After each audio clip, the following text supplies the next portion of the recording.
Come along as we explore the world's biggest gathering of pilots and have a look at what they are wearing on their wrists. As Paul Poberezny, the founder of the EAA, always said, "You come for the airplanes, but you stay for the people." We came for the watches. Here comes Watches of Oshkosh. This is Pilot Watch Gouge, where function in the cockpit meets obsession on our wrists. Just honest intel for pilots and watch nerds alike. This channel is dedicated to exploring the fascinating intersection between aerospace and watches. We'll dig deep into pilot watches, both vintage and modern, and sometimes the stories no one else is telling. Every year, a deceptively typical-looking general aviation airport serving the sleepy college town of Oshkosh, Wisconsin, hosts the biggest aviation event on the planet. It's not just an air show, it's not just a fly-in event, it's not just a festival for the industry and media, or even just a gathering of friends from all over the world.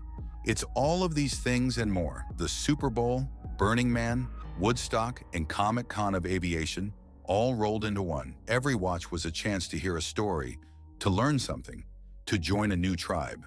That's just how Oshkosh works. There is no faster way to make a new friend at Oshkosh than to ask someone about what's on their wrist. Some watchmakers with deep connections to the aviation community were at the show this year. Citizen, Breitling, Abingdon, Ball, Bravo Golf, and Oris were all selling watches at the show. A few of them even got together to sponsor a couple of watch enthusiast meetups hosted by Abingdon Watches in Camp Scholler. Issued 66 years ago by Pan Am to his father, this watch was passed down when he earned his Navy wings. Not a GMT Master II, no ceramic bezel, no hype. This is an original Rolex GMT Master with honest wear, a faded bezel, a replaced dial. Rolex won't even service it now. Too many years, too many transatlantic legs, too many swapped parts. But he wears it anyway, not because it's flawless, but because it flew the line with his father, so now it flies with him. This pilot flies the Navy's C-2 Greyhound. When on a deployment, he picked up this steel Rolex GMT Master II in Singapore. But it wasn't easy. Initially, a shipmate, deep into watches, dragged him into a Rolex boutique. But the AD wouldn't sell it. Exhibition only, they said. You don't have a purchase history. But then quietly pointed him toward a trusted gray market dealer across town, and the deal was done. He also owns a Bremont World Timer II, his gateway into the world of watches, a custom Greyhound unit watch based on the retail ALT1WT, and a Cartier Santos. Flying the Airbus A320 with JetBlue, this pilot likes his Rolex Datejust II because it's simple. It's his everyday watch. Here is an Airbus instructor at Delta. On his wrist, a rare Tudor Black Bay GMT, one of only 500, bearing the Delta Airlines logo on the dial. He appreciates Tudor for what's inside. The movement tough enough that even Breitling borrows it. Alongside Tudor, he's a fan of Seiko watches too. He's an air show pilot and air boss, camping out among the warbirds. His watch, a Breitling Navitimer GMT, 46 millimeters of dial, and awesome. A gift to himself after reaching a professional milestone at his law firm. A proper pilot's watch, he says. Though he admits, by the time he finally got it, his eyes got pretty much too old to read the dial. Matching Navitimers. It started as a 10-year anniversary gift. A Navitimer for him, but she liked it so much, she picked up a smaller one for herself. Then there's this Breitling Aerospace, a classic. This retired United Airlines pilot wore it at work for years. Check out this vintage Omega Constellation with a C case from the mid-70s. Hesselite crystal that catches a warm glow just right. The case back has a patina you can't fake. It's on a faux alligator strap from Amazon. No box, no papers. Picked it up when the dream watch was out of reach. Wasn't supposed to be a grail. Surrounded by aviation and spaceflight, it feels right at home. He's a pilot from Germany, now based in New Jersey, and caught walking into the show with his family, with this Omega Seamaster Aquaterra World Timer. 24 time zones on the dial. This pilot shared the story of his vintage Omega Constellation. His dad bought it after emigrating from Vietnam, a symbol of a new start. It's more than a watch. Ran across one of those buzzy Swatch moon swatches, Mission to the Moon, which is patterned on the Speedy. He's not a pilot, but he does fly first class. A Christmas gift from his kids. He inherited a Speedmaster from his dad. but it's tucked away safe at home. The Abingdon company builds purpose-driven watches for women in aviation, diving, and other adventure professions. The Abingdon Wasp isn't just a watch, it's a tribute. Inspired by the women Air Force service pilots of World War II, only 1,102 of these watches exist. One for each WASP who served. 38 died on duty. That number's on the dial as a quiet reminder. The details tell the story.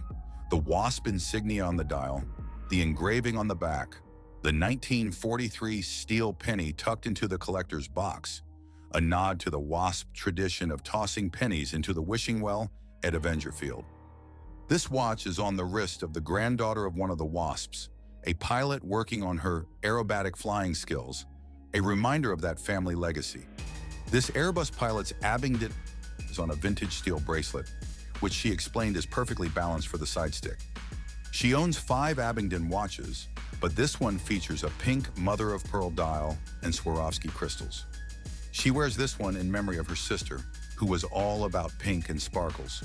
We caught Abingdon Mullen, the founder of the Abingdon Company, wearing her very first watch, the original prototype of the Amelia from 2006.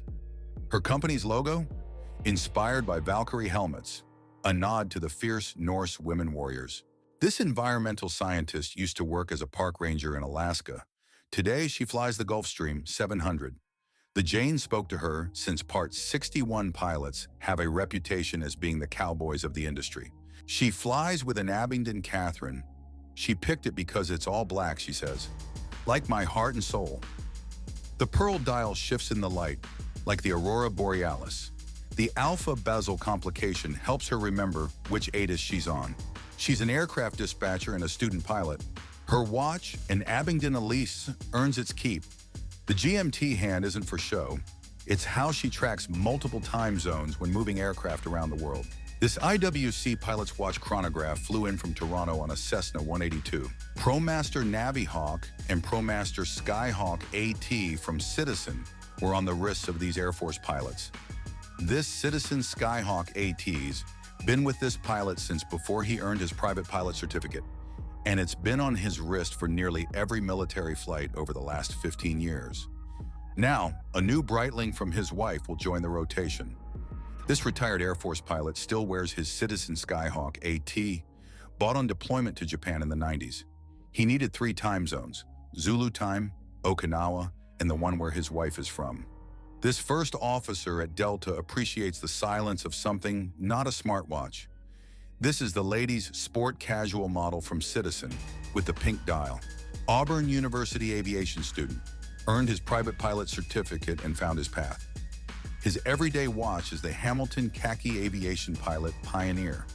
This is a faithful revival of the 1970s W10 military field watch. Over in Warbirds, a reenactor was playing the part of a captured German Luftwaffe pilot.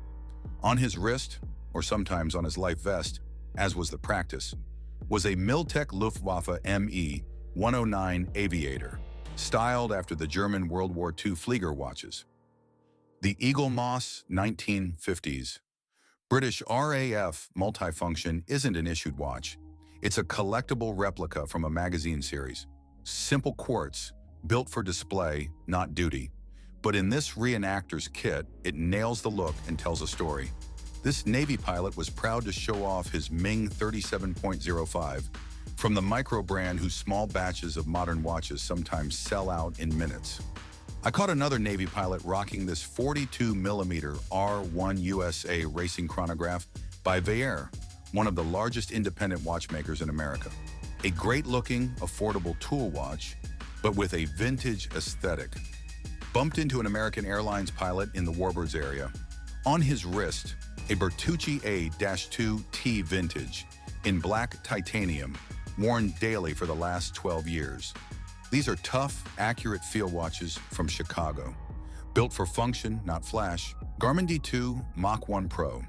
This private pilot likes the flying features, the nav database, aviation weather, and calls it the item of last resort if everything else fails in the cockpit. Charges it about once a month. In a world of glass panels and tablets, this is the backup that lives on his wrist. Late 90s Pulsar, 7-hand quartz chronograph. a retirement gift to a Navy C9 pilot, now flying an Airbus, a Cessna 180, and an L4. Still works like a champ, just gets a new battery every couple of years. Proof that sometimes the best watch is the one that keeps showing up. Timex Easy Reader with a date window. He likes it because there are no Roman numerals, just clean, bold Arabic numbers. Easy to read at a glance, which is exactly what you want when the rest of the cockpit is already throwing enough information at you.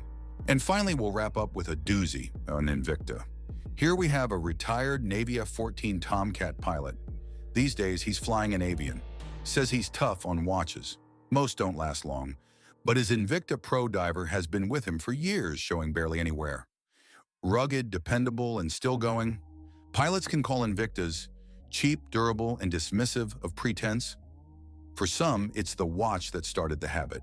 In the watch world, Invicta is the brand people love to hate, but can't ignore. At least they have bold designs and aggressive pricing going for them. From vintage heirloom pieces to modern micro brands, from rugged beaters to bold divers, pilots wear what works for them. Some are built for the mission, some for the memories, and some for both. In the end, the watch isn't about the brand name on the dial, it's about the stories it carries and the hours it keeps. Oshkosh 2025 wasn't just an air show, it was a gathering of aviation culture, community, craft, and history. Whether you came for the old warbirds, new designs, or just the friends you look forward to seeing all year, as always, Oshkosh is Brigadoon. This is Pilot Watch Gouge. Thanks for watching.